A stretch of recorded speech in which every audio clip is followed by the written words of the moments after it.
Assalamualaikum warahmatullahi wabarakatuh. Apa kabarnya teman-teman? Pecinta lobster tawar dimanapun kalian berada.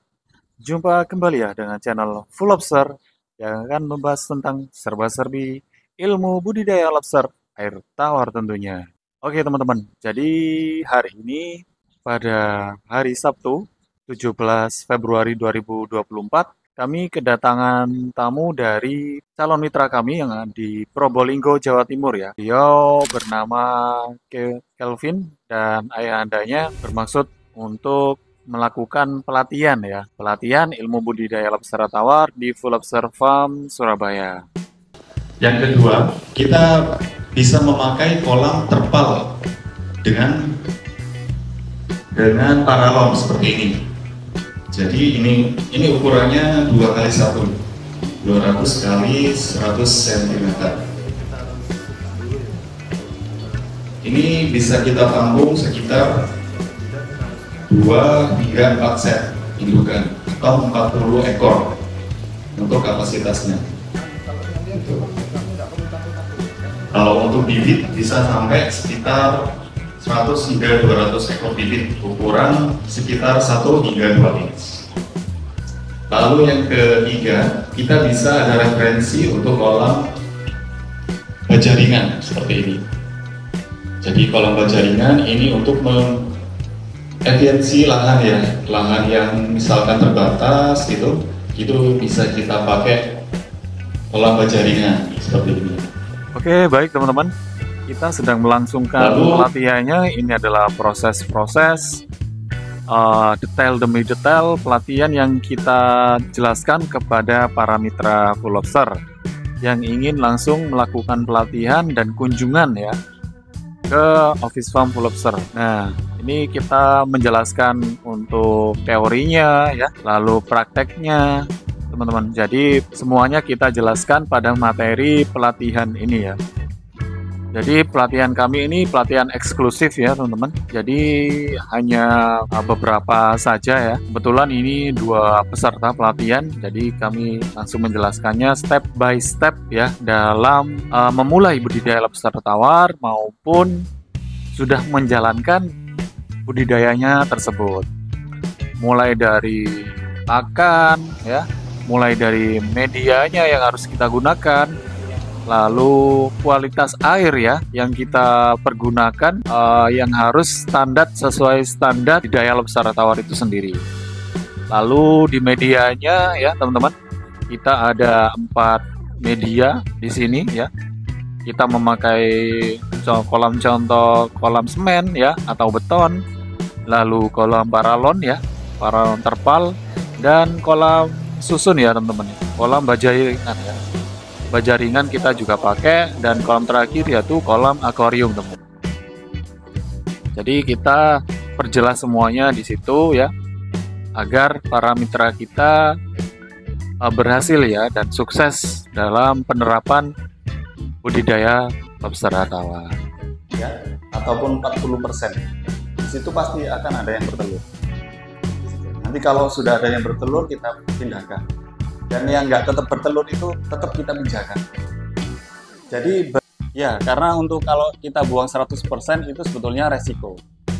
Ya karena nanti dia bakal adaptasi ulang di suhu dan pH yang baru. Gitu. Betul, bisa. Ataupun yang disedot atasnya aja mungkin. Atasnya kita sedot lalu airnya ditampung di kolam sebelah. Nanti baru kita bisa kuras total. Misalkan udah kotorannya itu udah sulit dibersihkan ya, itu kan pasti kita harus menguras total. Itu air yang bersih yang bagian atas itu kita sedot dipindah di kolam sebelah gitu, itu bisa.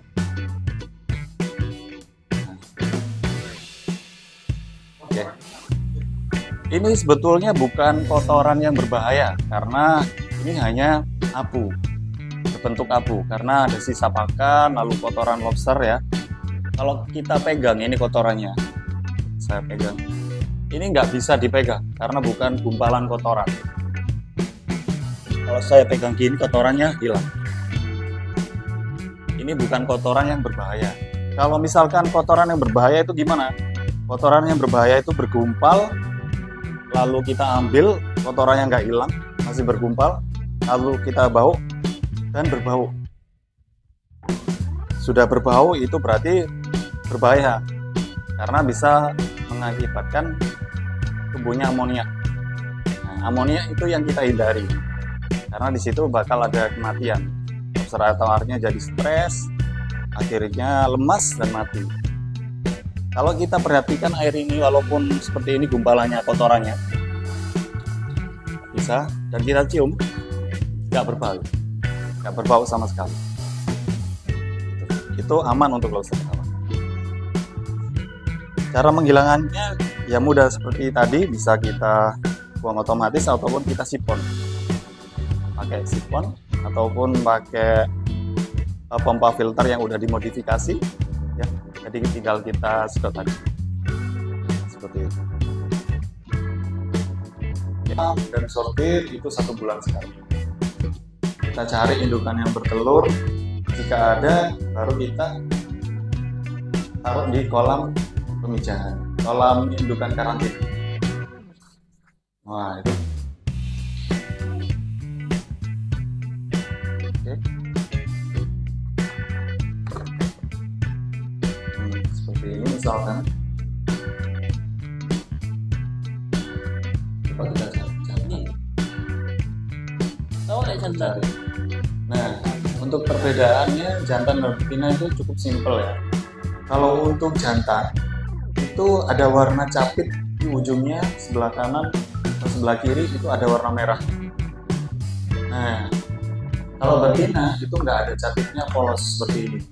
Lalu ada ovariumnya di pangkal kaki yang nomor 2 paling atas itu seperti ada lubang, kanan kirinya itu seperti ada lubang. Itu ovarium dari betina. Nah, alat kelamin jantan itu bisa kita dapat dari mana? Nah, di kaki pangkal terakhir ya, di ujung itu ada tonjolan, ada tonjolan kanan kiri. Ya, itu jantan. Dan yang ini betina. Mungkin bisa langsung praktek dalam cara ngambil lobsternya. Nah, ini kalau misalkan kita masih awal, jadi misalkan kecapit deh. Kalau kecapit usahakan jangan ditarik ya. Kalau misalkan ditarik nanti bisa robek, bisa berdarah. Jadi kalau misalkan kecapit biarkan aja, langsung taruh ke dasar, biarkan dia jatuh sendiri ya, gitu. Misalkan ini, lalu cara megangnya gimana? Cara megangnya ada di belakang kepalanya, jangan di depan, jangan di belakang. Nah, seperti ini cara megangnya, simple. Lebih mudah lagi kita ginikan capitnya. Nah, udah diam dia. Cara yang ketiga bisa gitu. Kalau misalkan yang betina, kita yang jenting ini bisa kita kunci di bagian belakang, dia bisa nggak berat. Silakan Mas Kelvin. Silakan.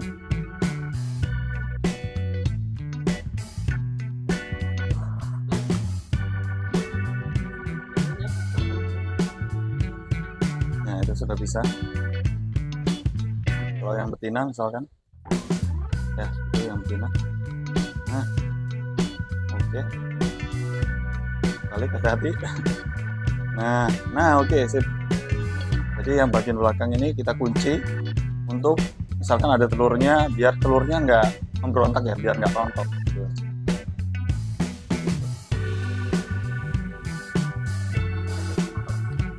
Lumayan, Pak. Lumayan.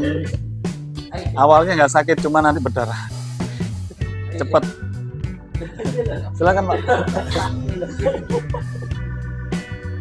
Jadi kalau ada istilah budidaya lobster itu belum dicapit, itu belum sah namanya. Jadi harus kecapit dulu baru bisa jadi. Iya.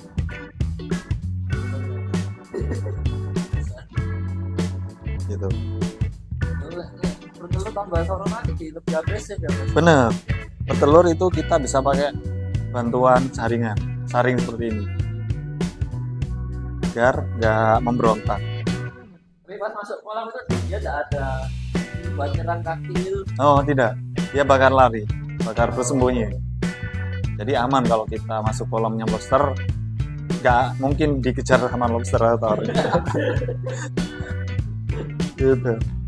Jadi aman, lobsternya takut sama pergerakan kita di kolam, dasar kolam. Saling capit. Dua bertelur ini ya? Iya, dua-duanya bertelur. Iya, saling capit. Ya, mindsetnya udah mau ngelindungin telur-telurnya. Nah, ini ada contoh yang gagal nih. Baru molting ya. Nah, seperti ini. Situ ya. Nah, ini molting. Masih lembek. Coba kita pegang, ini cangkangnya lembek. Jadi, iya, harus kita kembalikan ke kolamnya lagi. Biar untuk cangkangnya ini bisa keras lagi. Kolam untuk asalnya ini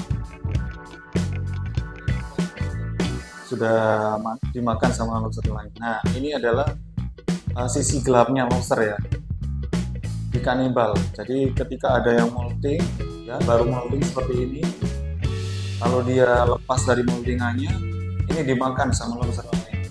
Kalau kita kekurangan makan, iya betul. Ini sebetulnya belum mati, karena dia mau mengeraskan cangkangnya lagi.